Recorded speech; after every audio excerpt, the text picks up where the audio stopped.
This is TTT with the top 10 things you need to know before you go Assassin's Creed Syndicate. Perhaps this will draw you out. Historical location. The next Assassin's Creed game is set in the Victorian London 1868 Industrial Revolution. Here we will get to see some of the biggest invention in history, such like the photographic and even trains, which I will talk about a little later. Thankfully, our recent hands-on time with the upcoming Syndicate was promising. For the first time ever in an Assassin's Creed game, we have two main protagonists, both twins. One called Jacob Fry, the other one called Evie Fry. Jacob Fry, the male character, is more kind of a hand-to-hand combat playstyle.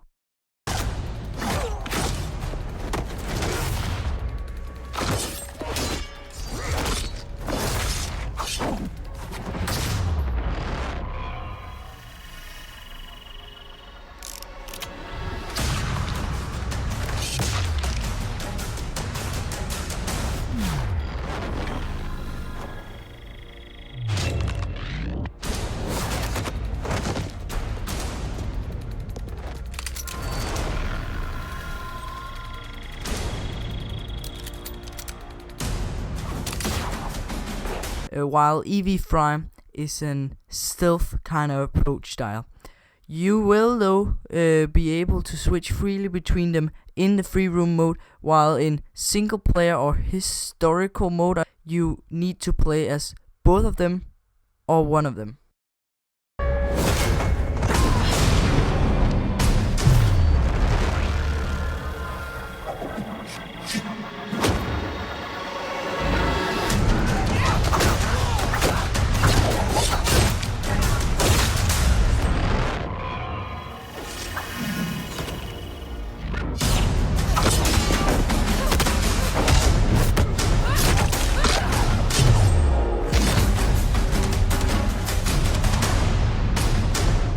During the Industrial Revolution, this marks the first time, not including the present-day Abstergo segments, that Assassin's Creed is set primarily in a near-modern era. Industrial Revolution was a really exciting period because we were close to the French Revolution of Assassin's Creed Unity, but with just those 100 years, the world had changed dramatically.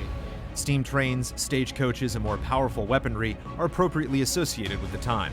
At the beginning of the story, the assassins are all but wiped out, while the whole of London is directly controlled by the powerful Templars. It's up to new series protagonists Jacob and Evie Fry to dismantle the Templars one borough at a time in gangland warfare. Stop! Jacob and Evie can be switched to at any time during free roam and before setting out on side missions. Some of the main missions require playing as a specific character. So it started from the idea that we wanted to tell a story that had two angles to it. We wanted to have one that was a little more chaotic and a little more the player-created chaos aspect, and then one that followed the Creed more, that was more pure assassin, true master assassin. And the two characters sort of developed organically together to fill those roles, and then as we developed Evie and Jacob, they got better and better and more interesting, and their interactions became more and more interesting. One thing that is back though is the skills, which this time around looks more decent, more valuable, and more in depth than the last one in Assassin's Creed Unity. It's hard to tell this early on how well the skill trees are implemented, but we appreciate having two heroes with different strengths and weaknesses.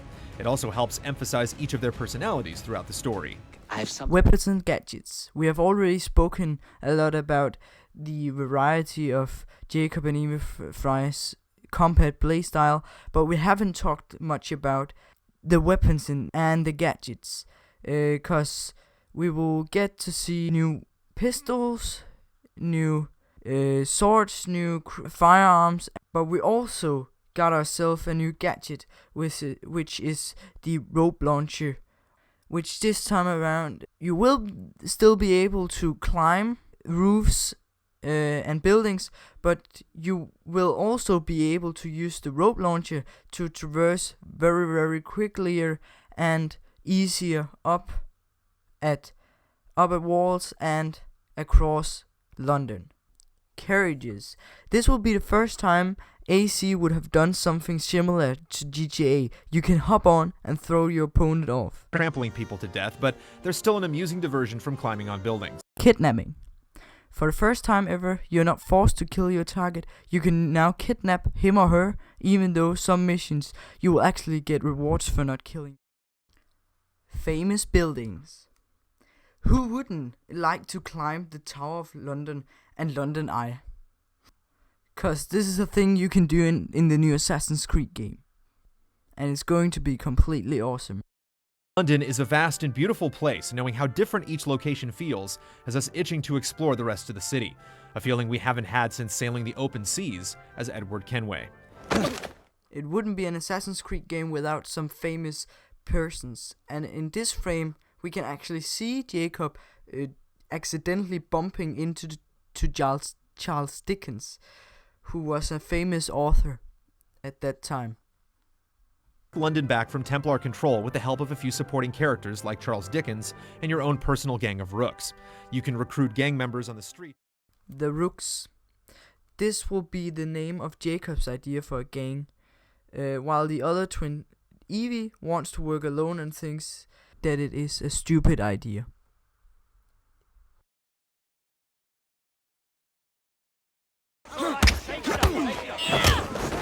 Combat. Another thing that has been upgraded from the last game is the combat, which is more brutal and more experienced than ever before.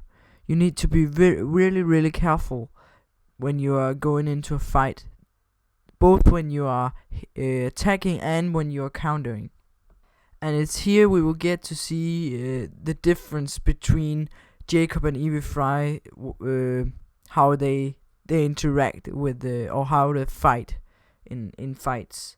Like Jacob Fry will take the brutal, the hand-to-hand combat, while Evie Fry would try not to get into conflict, but more like stealth, take the stealth approach.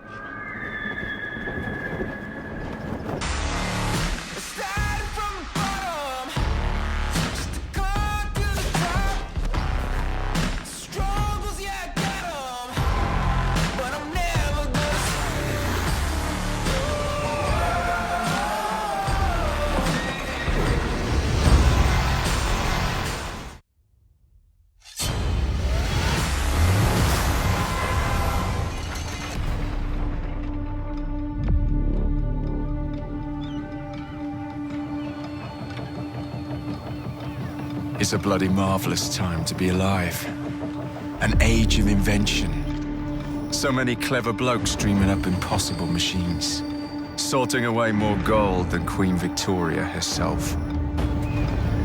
But none of those shillings ever makes it into the pockets of the poor devils whose blood is spilled building this glorious empire.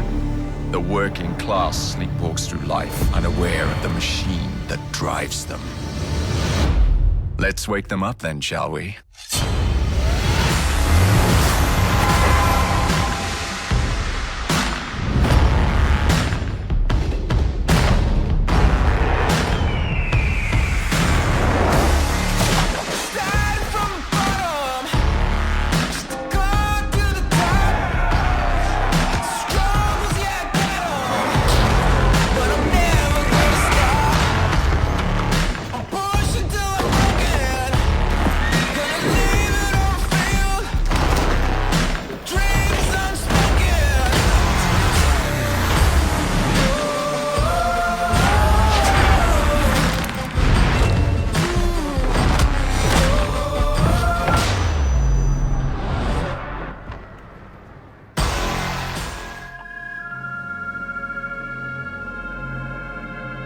I look on as they search in vain.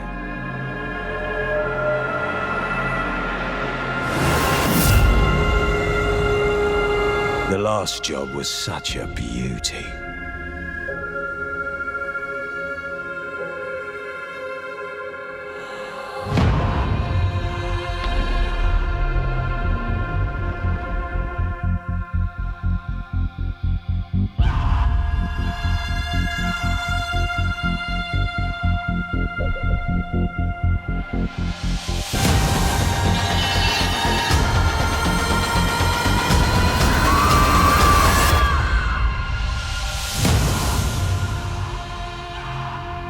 love my work.